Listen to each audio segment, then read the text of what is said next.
Good evening. NASA has today announced plans to send human beings to walk on the sun in what officials are calling a bold and historic leap for mankind, and what everybody else with a functioning brain is calling completely mental.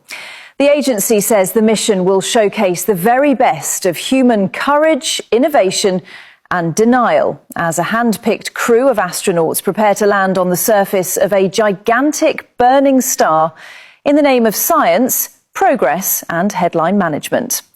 NASA insists the operation is entirely feasible, with sources saying the landing will take place at night to avoid the worst of the heat, which is reassuring because if there's one thing we know about the sun, it's that it really calms down after dark.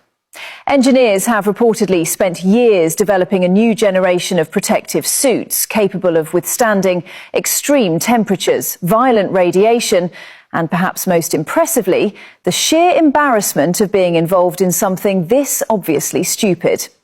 The astronauts will carry out a series of experiments on the solar surface, including drilling for samples, testing atmospheric conditions, and trying not to burst into a cloud of incandescent regret the moment the hatch opens.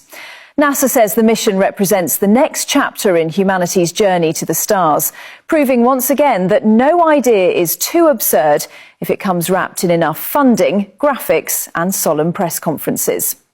Critics have pointed out that the sun is a raging nuclear furnace and not, as far as anyone can tell, a suitable place for a brisk stroll. But the agency has urged the public to remain inspired as preparations continue. If successful, the mission could pave the way for future solar exploration, permanent research stations, and a whole new era of pretending impossible things are not only achievable, but somehow noble. One of the first astronauts nominated for the mission is Christina Koch, who joins us now from inside the Orion capsule. Christina, you must be thrilled. Absolutely. It's something you dream about as a child, staring up at the sky and hoping that one day, somehow, against all reason, you might get the chance to walk directly onto a flaming star. And how are preparations going? Very well.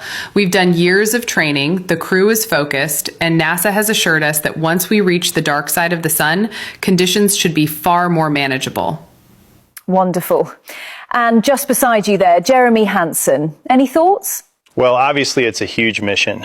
There were a few concerns at first about surface temperatures, radiation, and instant death, but we've been told not to focus on negativity. Remarkable stuff there from inside Orion. NASA says the mission will mark a new chapter in space exploration, proving once again that no proposal is too absurd, as long as it's delivered with enough confidence, glossy graphics, and a serious enough voice. If successful, the crew will attempt a short walk on the solar surface, carry out experiments, collect samples, and, if time allows, plant a flag in what experts are already describing as an extremely temporary location.